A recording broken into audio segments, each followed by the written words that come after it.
आज आपके पास पैसा नहीं है, स्टेटस नहीं है, नौकरी नहीं है, ये प्रॉब्लम नहीं है। प्रॉब्लम ये है कि आप उससे निकलने की कोशिश नहीं कर रहे हो। जिस दिन आप इस सिचुएशन से निकलने की कोशिश करना शुरू कर दोगे, उस दिन प्रॉब्लम अपने शॉर्ट आउट हो जाएगी। एक जिंदगी की बहुत बड़ी सच्चाई है, एक औरत एक अच्छे आदमी को तब खो देती है जब उसके पास में एक ऐसी फ्रेंड होती है जो कि सिंगल, जेलस और टॉक्सिक होती है।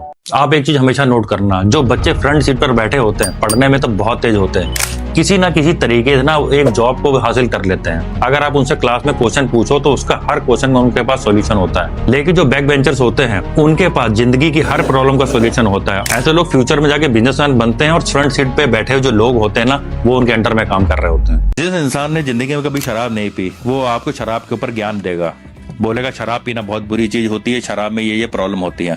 और उसी तरीके से जिस इंसान ने जिंदगी में पैसा नहीं कमाया होगा, वो आपको पैसे पे ज्ञान देगा। वो बोलेगा भाई साहब पैसा आने से ना बहुत सारी प्रॉब्लम क्रिएट होनी शुरू हो जाती है, पैसा हमेशा 2 नंबर से कमाया जाता है, पैसा कमाने के लिए बहुत मेहनत करनी पड़ती है। और इस तरीके के लोग साले ऐसे होते हैं, ये मानना नहीं चाहते कि ये निकम्मे हैं। अगर हमसे फिलॉसफी पूछोगे तो आपको दुनिया भर की फिलॉसफी सुनाएंगे।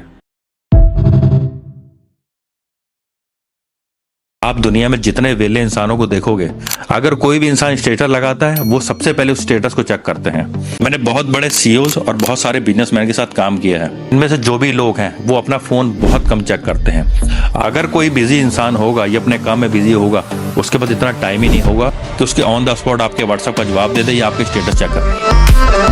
देखो, पैसे का एक सीधा सीधा रूल होता है, पैसा उसी इंसान के पास आता है जिसको उसको खर्च करना आता है। जिस इंसान को पैसा खर्च करना नहीं आता, पैसा उसके पास कभी नहीं आता है। और जिस इंसान को पैसा खर्चा करना आ गया, उसके बाद उसको ये जरूर आ जाता है कि अब उसको पैसे को कमाना कैसे है। पैसा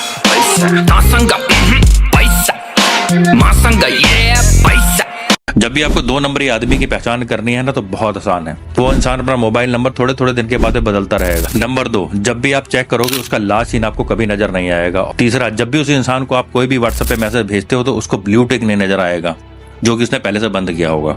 अगर इस तरीके का कोई भी इंसान आपके सर्कल में है तो इससे हमेशा बच के रहें, क्योंकि इस तरीके के आदमी का भरोसा नहीं कर सकते।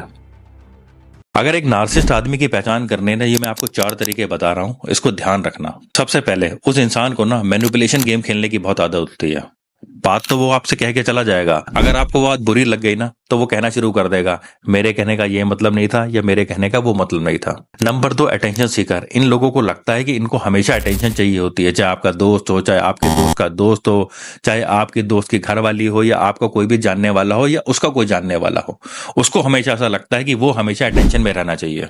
Number 3, they play very well how to play the victim card. इन्हें ये पता होता है कि एक विक्टिम कार्ड कैसे खेलना है। ये हमेशा आपको ये दिखाने की कोशिश करेंगे कि ये दुनिया में सबसे दुखी है, हर इंसान आप इनका फायदा उठा रहा है, और ये हमेशा हर बात पे रोते रहेंगे। Number 4, mood swing. इनका 12 महीने में 12 बार मूड स्विंग करता है और हर बार इनका बिहेवियर चेंज हो जाता है।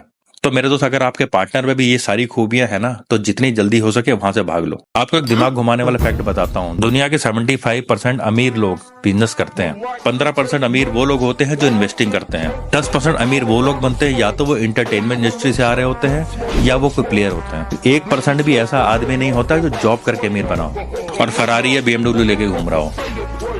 तो मेरे दोस्त, स्पॉटिफाई का जो मालिक है ना, उसको गाना गाना नहीं आता है, ना म्यूजिक बनाना आता है, लेकिन स्पॉटिफाई पे जितने भी सिंगर हैं उससे ज्यादा वो अमीर है। उबर का जो मालिक है वो टैक्सी ड्राइवर नहीं है, उसके बाद भी वो बिलियनियर है। अमेजोन का मालिक कोई भी प्रोडक्ट नहीं बेचता, उसके बाद भी दुनिया के अमीर आदमियों में आता है। तो मेरे दोस्त, मॉरल स्टोरी ये है, पैसा कमाने के लिए, अमीर बनने के लिए आपको टैलेंट की रिक्वायरमेंट नहीं होती। आपको एक ऐसा प्लेटफॉर्म क्रिएट करना पड़ता है जहां पर आप सारे टैलेंट को ला के उनसे पैसे कमा सको।